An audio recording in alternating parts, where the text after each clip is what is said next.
Poor girl washes cars in front of the company. Even the owner comes out and says, "Have you ever washed dreams?" What he does next went viral all over the internet. "Have you ever washed your dreams, young lady?" His question cut like a razor. Sarah was still on her knees, scrubbing the sports car's bodywork with cheap soap, her hands burning from the cold and old wax, when the company owner emerged from the glass building and stood before her. Dressed as if the world were his playground, he looked down with a mocking smile on his lips. "These hands aren't made to touch something so expensive. This isn't a tin bucket, it's a McLaren." The employees, lined up at lunchtime, laughed. Some recorded it. Others simply looked away, too embarrassed to look. Sarah felt her throat catch but didn't answer. She simply lowered her head and continued cleaning. Just when she thought he was gone, he returned, tossed a $5 bill in her direction and said, "Dreams aren't sponged, they're bought. And you were clearly born to see other people's dreams shine, not your own." That night the video went viral, but not because of him. Someone revealed in the comments who Sarah really was. She wasn't just the car washer, she was the silent heir to an ancient empire, the granddaughter of the founder of the construction company his father bought at auction. Her mother had died washing cars in that same parking lot after losing everything, and Sarah returned to that place with a single goal: to look into the eyes of someone who grew up humiliating those who clean the floors, and to show without shouting the bitter taste of contempt disguised as power. Now the whole country knew, and the question echoed across every corner of the internet. Have you ever washed dreams? Before continuing, I want to invite you to subscribe to the channel and like this video so you can continue receiving our real stories. Thank you very much. In the heart of New York, amidst mirrored buildings and cars costing more than many people's lives, lies a company called Westmont Industries, specializing in high-end technology and billion-dollar partnerships. The main building's facade is tinted glass and black steel, and the parking lot is a daily parade of Lamborghinis, Teslas, and McLarens. Everything shines there: the cars, the executives' shoes, and the fake smiles of those who measure people's worth by the brand on their watch. But right in front of this corporate luxury, next to a small, ornamental garden, there was something out of place. A young woman kneeling, scrubbing wheels, cleaning bumpers, and facing stairs as if she no longer felt shame. Sarah had been there since 7 in the morning, her hair tied back, her nails short and bruised from all the soap, and her expression distant. No one knew her name, nor did they bother to ask. To them she was just the girl who washes the boss's cars. But to the elderly security guard at the guardhouse, she was the one who never complains about the cold. And to the girl at the coffee shop, she was the one who always says good morning even when she's shivering. Sarah's presence was almost invisible until it became the opposite. That day, Westmont CEO Nathan Langford decided to come down to the courtyard. Young, arrogant, and heir to his father's empire, Nathan liked to prove his worth by ridiculing those who couldn't fight back. He always arrived with an air of superiority, flanked by 2 assistants and a look that said, "This is my place." When he saw Sarah cleaning his new car, a black McLaren with chrome wheels, he made a point of stopping and watching. People began to notice. Some employees watched from afar, whispering, laughing, recording. The atmosphere, which until then had been routine, became charged with a silent tension. Nathan then approached, slowly lowering his sunglasses. He looked Sarah up and down, as if assessing a defective object. "Have you ever washed dreams, young lady?" he said, with a half-smile that mixed irony and contempt. Sarah didn't answer. She continued scrubbing the side of the car firmly, ignoring the buzz that was beginning to build around her. But he persisted. "Because this car is a dream. And you? You look like you've never even dreamed." Some laughed, others recorded. It was as if the courtyard had become a stage for humiliation. Nathan took a $5 bill from his wallet and, without even reaching out, threw it on the ground. "Here, for your effort. Buy yourself some dignity." And he turned away, satisfied with the show itself. No one noticed, but Sarah took the note, calmly folded it, put it in her pocket, and stared at his back as he walked away. There was no hatred in his gaze. There was something more dangerous: memory. That late afternoon before leaving, she cleaned his car as if she were polishing an old scar. And it was only after the yard was empty that she stood up, looked at the company's facade, and whispered something. Inaudible, as if speaking to someone who was no longer there. Then, with a still wet cloth in her hands, she disappeared down the avenue, unaware that the story that had barely begun was about to change the names of everyone who witnessed it. Sarah was born in Newark, on a street where time seemed to have forgotten to pass. It was a neighborhood of peeling houses, cracked windows, and long silences. Her mother, Elena, was one of the strongest women who ever lived, not for lifting weights, but for carrying the world on her shoulders with a weary smile. She worked for almost 20 years washing cars, cleaning houses, and trying to keep alive the hope that her daughter would have a life different from hers. Her father? A shadow. A name Sarah stopped asking at age 7, after seeing her mother cry for the third time with the electricity bill in her hand and an eviction notice in her pocket. Sarah's childhood memories came in shades of grey, smelling of car wax and coconut soap. She grew up inside a makeshift car wash her mother had assembled with 2 buckets, a borrowed hose, and inhuman strength. Elena always said, "Daughter, we may be born in the mud, but the soul doesn't need to get dirty." But at 12, Sarah saw her mother collapse for the first time, exhausted under the scorching sun, while washing a luxury car in the same parking lot where years later she herself would work. The company back then had a different name: Devlin Constructions. The owner? Arthur. Devlin, Sarah's grandfather. Yes, Sarah Langford was the illegitimate daughter of one of the wealthiest businessmen on the East Coast. The secret that devastated the family came to light after Arthur's death. Her mother had been a domestic servant in the Devlin household, and a forbidden affair with the heir to the empire, Nathan's father, ended in scandal, silence, and a large check in exchange for her departure. Elena fled pregnant, in fear, shame, and a plea bargain to never reveal the child's origins. And she fulfilled her part with dignity. But fate has a strange habit of taking turns where humans think they're in control. Years later, when Sarah was 16, her mother was diagnosed with cancer. There was no money for treatment, and the car wash became an emotional battleground. Sarah began washing cars alone day and night, trying to avoid the inevitable. At 18, she buried her mother with her own hands, and the next day, she learned that the business had been bought, renamed, and now belonged to Nathan Langford, the same son of the man who destroyed her mother and denied her existence. Sarah then made a silent decision, almost suicidal in its symbolism. She would return to that place, not for open revenge, not for scandals or headlines, but to look deep into the eyes of those who live to humiliate the weak and show that sometimes dust holds more truth than gold. She got a job as a subcontracted washer. She never gave her real name. She never told anyone where she came from. She just washed. She watched. She recorded. She was a living reflection of the elite's contempt for their calloused hands, and every drop of soap was a reminder that the truth has its time to emerge, and when it does, no one can stop it. Sarah wasn't just poor in money. She was poor in hugs, in justice, in a resolved past. But there was something about her that shone beneath the grime, a look that said, "I know, and I hope." And in that glittering parking lot of luxury cars, where other people's dreams paraded on 4 wheels, Sarah had already decided that she wouldn't just wash cars. She would wash consciences. That Friday morning, the sun reflected harshly off the polished hoods in the Westmont parking lot. Sarah had already cleaned 2 sedans and an SUV when she noticed a group of marketing employees gathering near the side entrance. Muffled laughter, quick glances in her direction.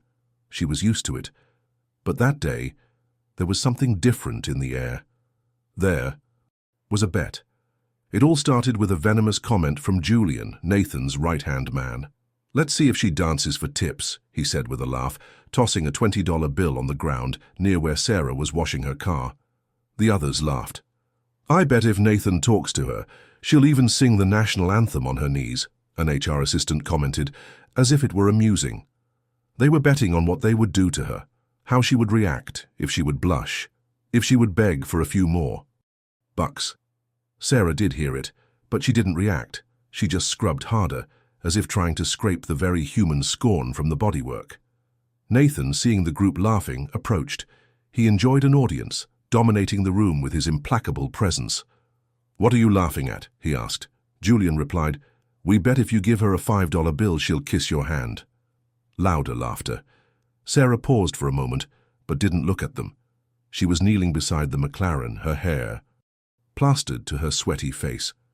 Nathan looked at her, then at the group, and then, like a king on his throne judging a beggar, walked over to her. "Hey," he said, his tone somewhere between amusement and disdain. "Have you ever washed dreams, young lady?"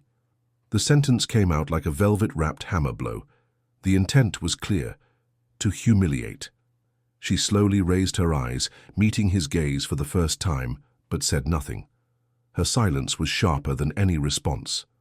The group of onlookers began to surround her, cell phones in hand, chuckling softly like hyenas surrounding wounded prey. Nathan took 2 steps to the side, took the $5 bill from his wallet, and dropped it on the floor right in front of her. "For such mediocre service, that's great," he commented loudly for all to hear. Then he turned to his colleagues and said, "Maybe now she can buy a used dream." The general laughter echoed through the courtyard like a cursed cackle. Sarah took the note. She didn't cry. She didn't smile.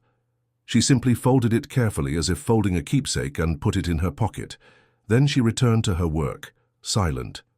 Nathan stood still for a few seconds, waiting for a reaction that never came. And it was this silence, this absence of submission or despair, that began to really bother her. But at that moment it all seemed like just another corporate prank. No one there knew they had just lit a fuse, and that the explosion wouldn't come with screams, but with silence. A silence that would devour reputations, contracts, and even a millionaire's ego. The first time they locked eyes was strangely brief and brutal. It wasn't the kind of encounter that changes the course of a story with sweet words, but rather with the dull weight of all that remains unsaid. Sarah was cleaning the McLaren's side window when Nathan approached alone. No audience, no background laughter, no hidden cell phone cameras. Just him, her, and the silence of a sultry morning. He approached, slowly, as if he didn't want to appear curious, but he clearly was. He stopped beside her, leaned against the car, and said, "Aren't you going to thank me?" Sarah turned just enough for him to see her face. There was something in that look that disarmed him, and Nathan, who always had the words on the tip of his tongue, hesitated. "For what?" she replied, her voice low and firm, like it was made of stone and storm. "For the opportunity to wash a luxury car? Or for letting me know what the laughter of someone who has never known hunger sounds like?" Nathan smiled, but the smile was more a mask than any real expression. "You have attitude for a car washer," he commented, trying to tease. But she just went back to cleaning, ignoring him as if he were just another stain on the car. That irritated him. He wasn't used to being disregarded. "Do you know who I am?" he asked, trying to regain control of the conversation.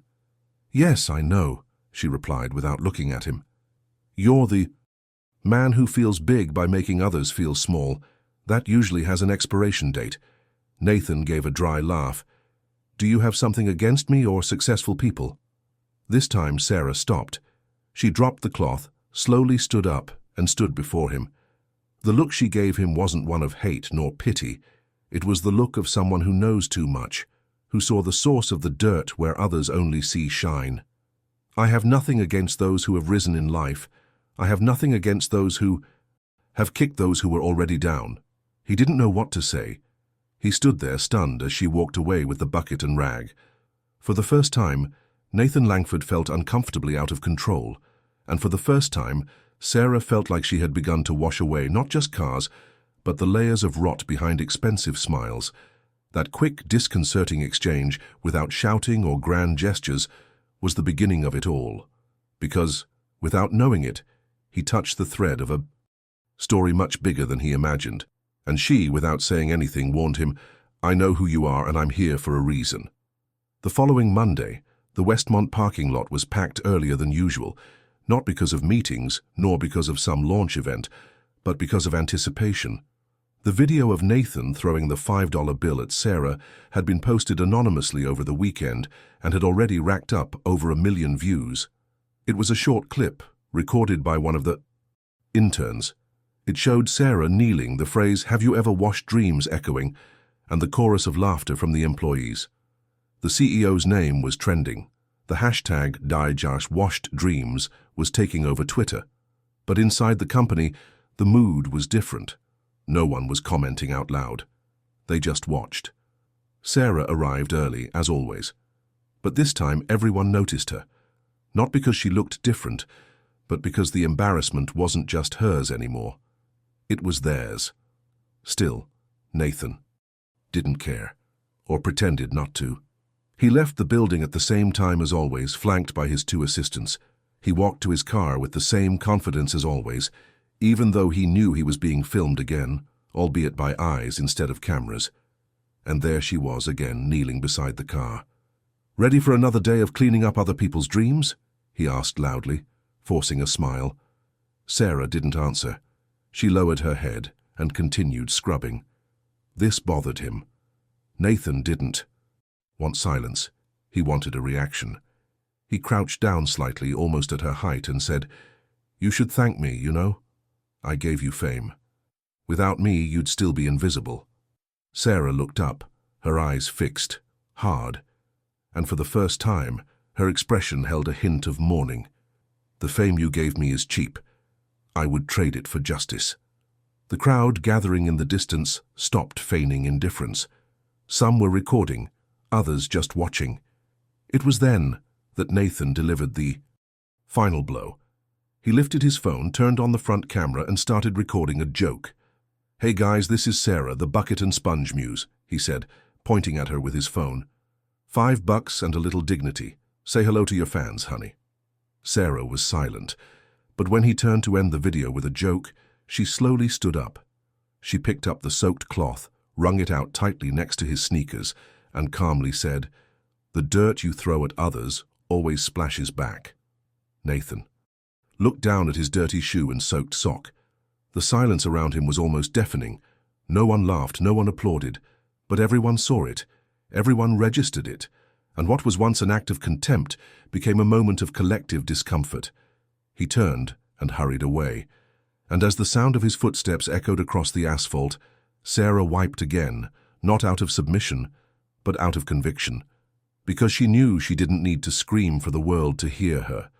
The humiliation that had once been hers was now slowly turning into his moral ruin, and everyone knew this was just the beginning.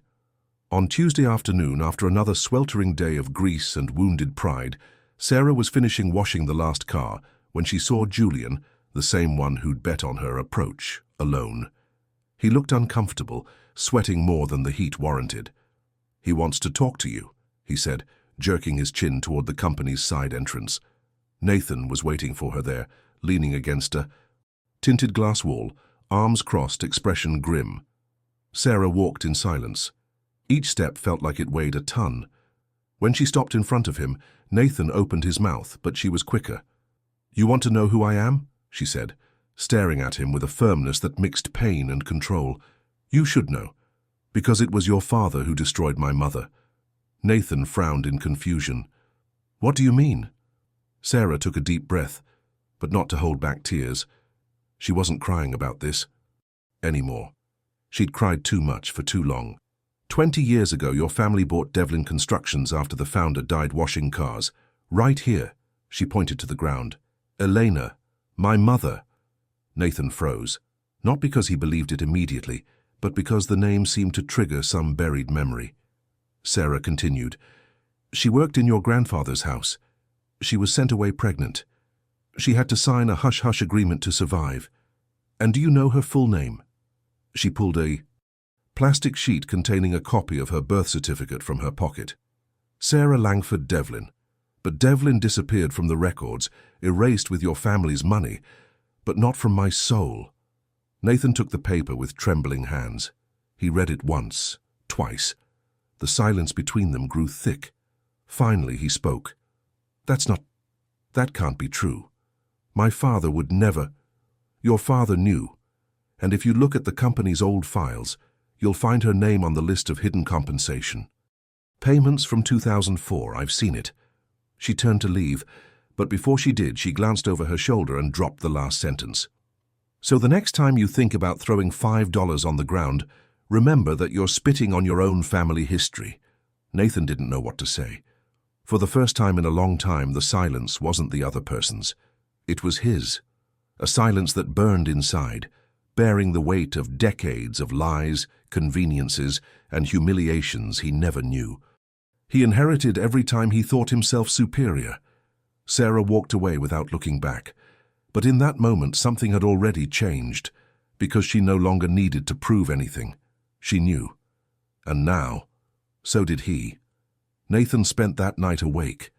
In the darkness of his minimalist bedroom, surrounded by walls that never told stories, he stared at the sheet of paper Sarah had given him earlier. It was just a piece of paper, but it weighed like concrete. The name Eleanor Devlin stamped there. The same surname his grandfather had swept under the rug, throbbed like an open wound. He tried to remember. He sifted through childhood memories, interrupted conversations, forbidden names, and one scene came back like a punch. His mother arguing with his father, shouting something about a woman you destroyed, while he, still a boy, watched from the stairs. At the time he thought it was jealousy. Now he realized it was guilt. At dawn, Nathan broke into Westmont's internal files, or rather the former Devlin Constructions. He used his father's password, which was still active in the system. He searched through folders, scanned PDFs and internal documents, and he found it, a silent payment in 2004 to Eleanor M. Devlin. Reason: non-contentious termination by private agreement. Amount: $30,000, a ridiculous amount compared to what his family had. Along with it, a lifetime confidentiality clause. Nathan stood, ran his hands over his face, and looked out the window. For the first time, he saw his company not as a legacy, but as a dirty inheritance, a structure built on purchased silences. And then, with his heart racing, he picked up the phone and called the family's former lawyer. "Who was Elena Devlin?" he asked bluntly. The man on the other end was silent for a few seconds, then he replied, "She was a mistake, but a mistake that had a face and a daughter. Her father asked us never to speak of it." Nathan hung up without thanking her. He stood in the middle of the room, his soul weighing more heavily than all the stocks he controlled. He'd humiliated her. He'd thrown money on the floor for someone who was his own blood. He walked over to the table. He picked up his phone. He typed her name into the search bar and found an anonymous profile. There it was. Sarah. Washing cars, always silent. Old posts of hers with short phrases about work, sweat, strength, and a single black and white image of his mother with the caption, "She taught me not to scream, because the world listens better to the silence of those who have cried their hearts out." Nathan let the phone slip from his hand. For the first time, he felt ashamed. Not for her, for himself. Sarah didn't return the next morning, or the next, or the following week. The space beside the ornamental garden where she always left her bucket was empty. The parking lot seemed larger, colder. Cars continued arriving and leaving, shiny as ever. But something was missing, something invisible but real. Nathan pretended not to notice, that her absence didn't bother him, that he didn't wonder every day where she was, if she was okay, if she would return. But it was a lie. He spent more time staring out the window than analyzing reports. He reviewed old security camera footage as if he could find her again in those silent recordings. The employees began to whisper. Some asked directly, "That girl was fired?" Others simply commented on how strange the parking lot seemed. Without her. Even Julian, cynical by nature, blurted out, "She had a presence, didn't she?" over coffee. Nathan, alone in his office, revisited everything, from the first humiliation to the moment she revealed who she was. And the more he thought about it, the more he missed it. But it wasn't just her presence, it was what she represented.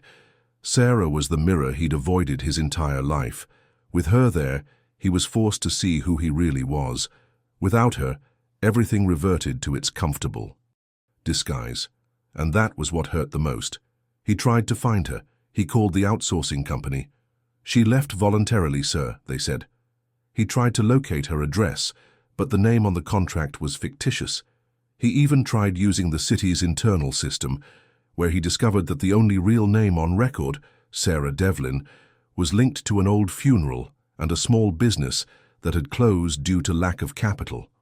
One Thursday night, walking alone through the dark parking lot, Nathan stopped, where she usually stood. He closed his eyes. The sound of laughter from weeks ago still echoed. The sound of his own mocking voice still burned in his throat. But now, there was silence. And that silence was unbearable. She had disappeared. Not like someone running away, but like someone who had already said everything she needed to say without needing to say anything else. And now he was the one kneeling, inside, trying to wash his own name with his hands soiled with the past. It was one ordinary afternoon that everything came crashing down. The final straw came with a tweet. An old video with millions of views resurfaced like a tidal wave, the video of Nathan throwing the note on the ground and mocking Sarah. But this time, accompanied by a new thread detailing the entire story behind the silent woman who washed cars in front of Westmont. Someone, no one knows who, published documents, photos, court records, and revealed Sarah was the illegitimate daughter of the original founder of the company now owned by the Langfords. The scandal broke like wildfire. News sites ran with headlines like "CEO humiliates silent heir to his own empire." Television programs explored the case. Journalists tried to discover Sarah's whereabouts, and the more she refused to speak, the more the story gained traction. Her absence became a symbol, a modern-day martyr who chose silence over revenge. At Westmont, the mood soured. Clients began cancelling contracts.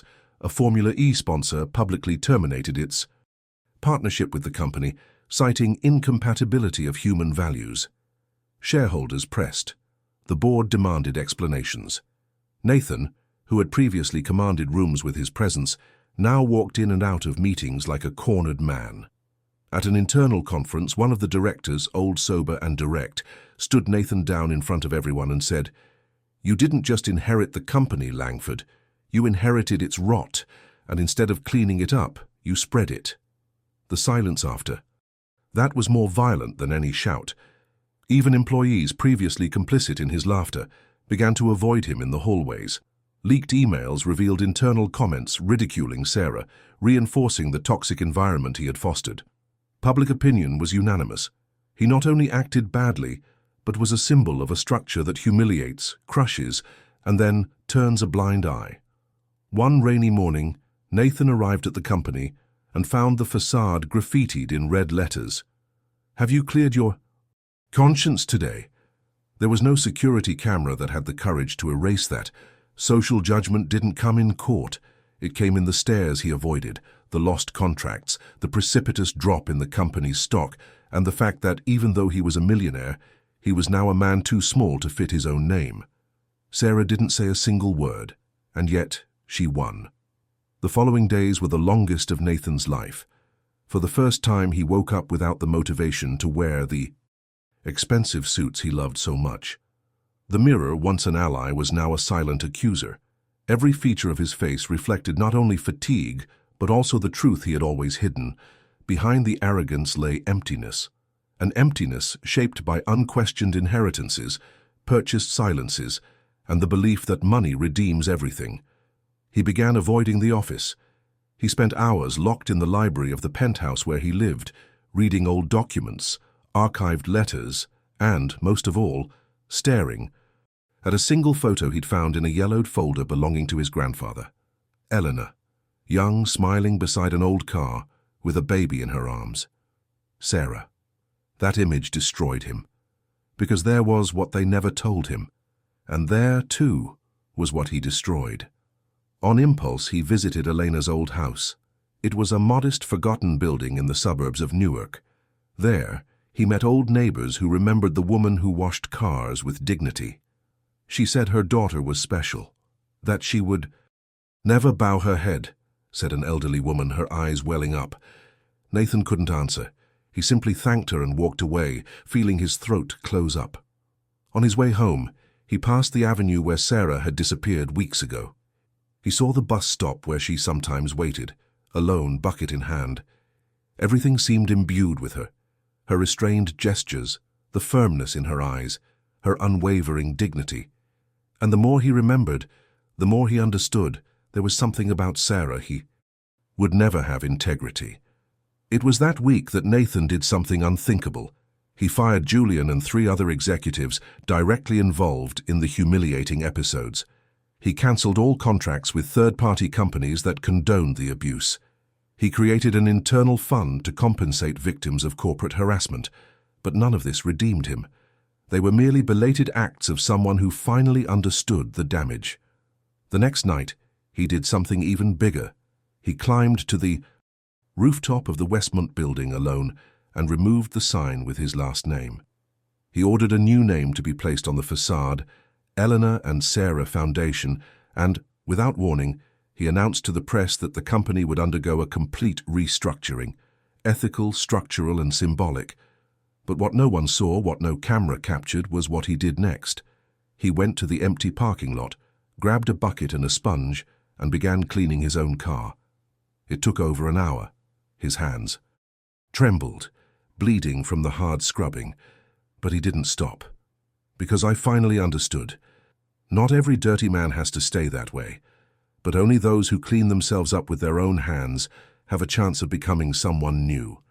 The reunion happened without announcement, without warning, without an audience. It was a grey Sunday morning, and Nathan, alone, walked to the old parking lot where it all began.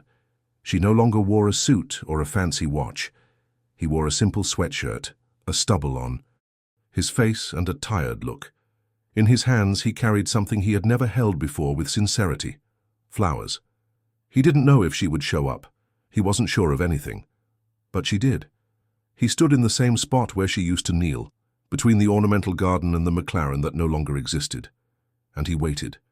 And then, as if in a breath, she appeared. Sarah walked along the side of the building, silent, her hands in the pockets of her worn jacket and her eyes fixed on him. She didn't seem surprised, just determined, as if she'd known this day would come and she wasn't there to make speeches. Nathan approached slowly, his eyes red, his breathing ragged. He handed her the flowers without a word. She took them, looked at them for a moment, and then placed them on the ground right where, months before, he had tossed a $5 bill. The gesture was more eloquent than any forgiveness. He tried to speak, but she held up her hand, asking for silence. Then she said, "I'm not here for justice. Life has already given that. I'm here for the end, because every story needs an ending." Nathan nodded, his eyes welling up. "You changed everything, including me." Sarah watched him for a few seconds. Then she walked to the exact spot where she usually washed cars. She knelt slowly, touched the ground with her fingers, and stood up again. It was as if she were saying goodbye not to a place, but to a version of herself. When she turned to him, there was peace in her face. "I don't want your guilt, Nathan. Keep it to yourself, you'll need it.